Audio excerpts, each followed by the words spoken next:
All right, guys, you're back with Mark and Tom. We're talking UFC Vegas 27. Let's just give a quick shout to our sponsor, Tampa Bless, home of Team Do Good, TampaBless.com. Now, let's get right into it. We got a bantamweight battle. We got Rob Font going up against Cody No Love Garbrandt. Rob Font is 18-4. Right now he's ranked number 3. He's 33 years old. He's going up against Cody Garbrandt, who is 12-3. He's ranked number 4. He's 29, so very similar in age. And just so you guys know, the betting favorite on this one is even money. They are even. So right now, Rob Font is on a 3-fight win streak with his last opponent being Maurice. And we got Cody coming off an amazing buzzer beater knockout of Rafael Assunção. But before that, he was on a 3-fight skid. Nothing to be ashamed of. He actually, to me, he could have beat TJ. He just rushed in after he knocked him down, and he gathered his wind too quick, and he got taken out himself. So this looks to be a banger. How do you see this one playing out, Tom? Where do you see it going? This is a fun one. Thanks for having me, Marky. Good to be back. All right, Cody Garbrandt, American. He's 7-3 in the UFC. 2 out of his 3 losses were both to TJ Dillashaw via TKO. Actually, all of his losses are via TKO. He has the D2 wrestling background, former UFC bantamweight champ, definitely worth mentioning. Only 2 decision wins. 5 wins are by strikes with 0 sub, so he hasn't had any submission victories. He's coming off a KO win, as you mentioned, against Rafael Assunção. UFC since 2015, pro since 2012. Performance of the night 2 times. And fight of the night 2 times. On the other side, you got Rob Font, American as well, UFC 8-3, brown belt in BJJ, Muay Thai background as well. He lost to Rafael Assunção back in 2018, so that's worth noting. He is, however, on a 4-fight win streak and coming off a win against Marlon Moraes. He's in the UFC since 2014 and a pro since 2011. He has had the performance of the night 3 times and fight of the night 1 time. So this is going to be a banger. Where do I see it going? It really could go either way here. I think it comes down to where's Cody's chin at. And I'm going to go with Rob Font by TKO victory. Could be early. I'm going to say second round. Okay, all right. I'm going the other way on this one. I'm taking Cody Garbrandt. I think he's going to get it done in the first round. He did look chinny in those couple defeats against TJ, but he has put everyone down. The guy is a knockout machine. I think he might have the fastest hands in the UFC. I'm taking Garbrandt by knockout in the first round. If he gets out of the first round, I have to lean towards Font, even though I'm a big Garbrandt fan. He is definitely a fan favorite for everyone. So the real question with Garbrandt is, which card do you buy? His rookie card is super rare, 2016 tops. They weren't really getting into the groove yet until 2017. So do you go for his first Chrome card, or do you go for his Prism? Personally, I'd probably go for his Prism, try to grab a new autograph or something of that nature. I don't know. He has to win this fight to me for you to see some real improvement for him to be investable. Now, Rob Font, his card is also extremely rare. I don't think anyone was collecting him. I don't think anyone saw him in the big picture, how he is right now. I'm not buying, but he could change my mind with a very good win here. Now, let's move it on here. We're going to move into the second fight of the night, which personally might be my favorite fight of the night. Yan Xiaonan, 13-1. She is ranked number 3 right now. She's going up against Carla, the Cookie Monster Esparza, who's 18-6, ranked number 4. She's 33 years old. She's at plus 100. Yan is minus 125. She's 31, and she's on a 6-fight win streak. And before that, it was a no contest, a cut from clashing heads. And Cookie Monster is on a 4-fight win streak, and she last beat Marina Rodriguez, but it was a split decision. And before that, she lost to who many consider as one of the best, Tatiana Suarez. Now, this fight, to me, we got 2 totally different styles. We got wrestler versus striker. Do you see this one going to the ground? Does Carla get her weight, or does Jan stay standing? Where do you see it, Tom? Ooh, yeah, this is a fun one. Both these fighters love the decision. You mentioned already 6-0 in the UFC for Jan, 6-fight win streak, all the wins unanimous decision. Before that, like many fighters prior to the UFC, she had strikes and other ways in which she won the fight by stoppage. Come the UFC, all decision wins. Similar to Wiley in some ways, because she was just strike domination, and then it got tempered a little bit by the UFC, just deeper water. She has a 3-inch height advantage per the UFC, so I think that could come into play, Jan's height over Carla. Been in the UFC since 2017, pro since 2009. On the other side, Chinese, as we mentioned, American Carla Esparza, 4-fight win streak. She's 8-4 in the UFC. Out of 9 decisions that she's been involved in the UFC, she won 6 of them and lost 3. 4 were splits and 1 was a majority. Just to say that she has had a lot of close fights that could have went either way. She's a brown belt in BJJ, and she has a wrestling background. She's been in the UFC since 2014, where she debuted on the Ultimate Fighter finale, submitting Rose, the current champion, Thug Rose, which is a pretty good notch in your belt, but that was back in, I believe, 2014. That was for She's the a belt, pro correct? since 2010. That was for the belt, that fight. Oh, was it? I thought that was for the UFC finale. The UFC, like the house, the tough finale? I believe it was, but I believe they were putting that division in, and that was for the belt. Oh, wow, okay. So she's actually a former belt holder. Yes. Oh, wow, I did not know that. That said, where do I see this going? I think a decision. And I'm going to go with Carla Esparza. Okay. All right. Well, And that's a bit of a, and that's going to be considered a upset. it's very minor, but yeah. I'm taking the opposite end of this one, too. I'm going to take Yan Jiaonin. I think Carla is improving and has improved a ton. Normally skates to a decision. I think Jan's going to be able to keep it standing, though, and put a lot of pressure on her. I'd like her to grind it out, also to a decision win. But I don't think Carla's going to be able to get her on the ground the way she normally can wrestle other girls. Now, Jan is brand new this year. Her rookie card came out for Prism. Her prices are already going up. I have a buy rating on her right now with the potential she gets a title shot if she wins this one. And Carla, I think she stays inside the top 5.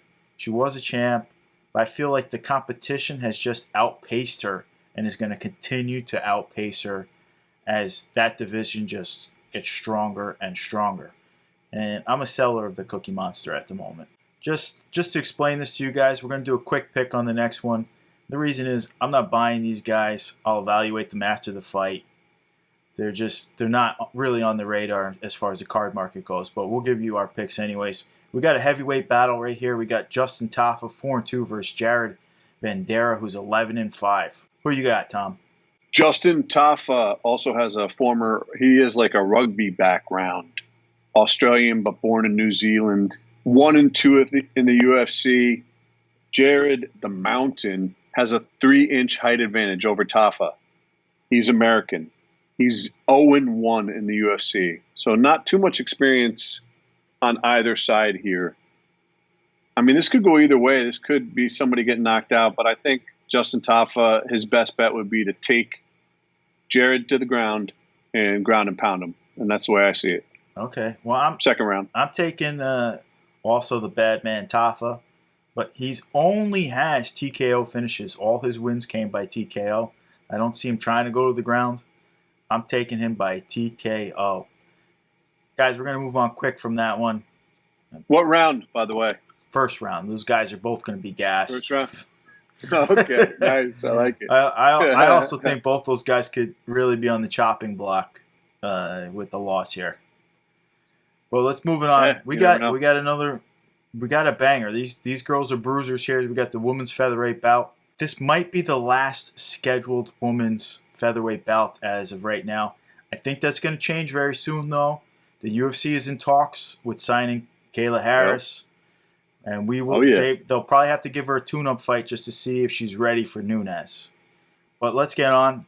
Felicia Oh, Spencer, she's ready. 8-2 versus Norma Dumont, who's 5-1. Both girls are 30 years old at the moment. Who are you taking in this one? Felicia, the teacher. You know, I'm a former teacher myself, 15 years in the classroom. I'm definitely going with Felicia here. Strikes or sub. So it's either going to be a G&P type stripes, ground and pound, or a submission win is my prediction here. She's 2-2 in the UFC, but has only lost to complete beasts. Nunes and Cyborg. Those are her only 2 losses. She's a black belt in Taekwondo and BJJ. Norma on the other side, 1-1 in the UFC, coming off a win against Ashley Evans Smith. I just think Felicia's going to be too much. Take her to the ground and either pound her out or submit her. Maybe first round. All right. Well, we're going to disagree again on this one. I'm taking Dumont. I feel her aggression is just going to be a little bit too much early on for her to handle. I do think Spencer's probably the better fighter overall. She is a ground and pound master. I think Dumont's going to keep it standing. Also to mention, Dumont has missed weight in her last 2 fights, but that was at, I believe, 135, both of them. So she is definitely a big girl. She is for sure a featherweight, not just moving up or anything, because she can't even make 135. That being said, Dumont, I think she gets it done early, just first round TKO, even though Felicia's got a chin. All right, now we're moving on to what could headline many other fight cards. We got a middleweight bout, Jack the Joker Hermansson, 21-6. He's ranked number 7. He's 32 years old, and he's a slight betting favorite at -160. He's 1-3. He's won in his last 3 with a loss to Vittori, and his last win is Kelvin Gastelum. Now he's going up against Edmund the Golden Boy Shabazian, who's 11-1. He's ranked number 10. He's only 23 years old. He's +30, and he's coming off his first ever loss to Derek Brunson. Tom, what do you think? You think Shabazian keeps rolling here, or does another seasoned veteran shut him down? Well, he's not going to really keep rolling because he's coming off a loss just like Jack. But Shabazian, 23, has been fighting almost his entire adult life, being that he's been a pro since 2017, UFC since 2018. Edmund is American. UFC, he's 4-1, coming off that TKO loss to Derek Brunson, as we mentioned. Jack, Swedish and Norwegian. UFC, he's 8-4. UFC since 2016, pro since 2010. He's coming off a unanimous decision loss to Marvin Vittori. He's also had Fight of the Night one time, Performance of the Night one time, and he's listed as having the most strikes in a 5-round middleweight bout with 148 against Ronaldo Jacare Souza. Where do I see it? I mean, this could go either way. But my pick, Jack Hermansson by sub-win. I think he might get an RNC, some type of submission victory. 3rd round, maybe 2nd round. Okay. All right. I'll go 2nd round. Submission. No, you know what? I'm going to go 3rd round. Let's do it. Submission win. Okay. Possibly an RNC too. I kind of like that RNC. All right. Well, another one. I think Edmund bounces back on this one. I think he has every skill set needed to be a future champion. And I think the only skill set he was missing was he needed to be humbled. And I think he got that in his last fight. So I'm taking Edmund. I don't know how I see Edmund doing it. He's got a lot of skills. I don't think he wants to go to the ground with Hermansson. He's got incredible jiu-jitsu and ground game. So I think Edmund gets it done on the feet. I think he'll get it done in the 2nd round. Jack's a tough guy, but that will be my pick, would be Edmund. Now, I like it. I will be buying Edmund. He's so young, he's so good, and he has tons of time to improve and get better, and he's known to train with the best. I mean, he was training with Rousey and everybody else, and his cards are so cheap right now. It's time to buy. Jack's fun, but I'm not a buyer of Hermansson. I don't think he ever gets another title shot. I hope he proves me wrong, but I just don't see it happening. guys, and that's the entire main card. We're going to give you one quick pick today on the prelim card just because I think it's got to be mentioned. We got Rafael Alves, who's 19-9. He's 30 years old. He's plus 400. He's on a 5-fight winning streak, though. He's fighting Damir Islamgulov, who's 22-1. He's also 30 years old. And I'm giving you this one because he is the biggest favorite on the card at minus 600. Tom, who's your quick pick for this one? Rafael Alves, 30 years old. This is going to be his first fight in the UFC, so that's worth noting. He only had a fight on Dana White Contender Series prior till this. He's Brazilian. Damir is a Russian. He's 3-0 in the UFC, 3-fight win streak. Worth noting, though, he hasn't fought in almost 3 years, since August 2019. I have Damir winning by decision. I also had down here that I wanted to cover real quick on a quick pick was Bill Algeo versus Ricardo Ramos. Okay, and I wanted to pick Bill Algeo. I want to go with Bill by rear naked choke victory. He's 1-1 in the UFC. He doesn't have many fights either, but he has a 4-inch height advantage. He's also a little bit older. He's 31, where Ricardo, Brazilian's 25, 5-2 in the UFC. He's coming off a loss to Laurent Murphy. Black belt BJJ. I just like Algeo. I think he's tough. He's just difficult to deal with. He's very unorthodox, and I just think he's going to squirm his way to the ground and be able to wrap himself around. Even though Ricardo Ramos is a black belt in BJJ, I see Bill Algeo by RNC win, 3rd round. All right. So my pick's going to be Damir also, Ismagulov. He's looking like a future stud. You can get him. He's out now. His rookie card dropped. I think we got to watch him in this fight, but I'll be taking him. I think he's going to have too much for Alves right now. As far as the Algeo fight versus, Ricardo Ramos, I'm taking Ramos. I think Ramos has only been beat recently by top prospect guys. I think Murphy is a top prospect guy, and Syed Nurmagomedov. He's a Nurmagomedov. I believe he's also a top prospect guy. So I'm going to lean towards Ramos, and I think he gets the rear naked chokehold on him, and he subs out. But it should be a great fight. All right, guys, we appreciate you joining us today, and we look forward to seeing you next week.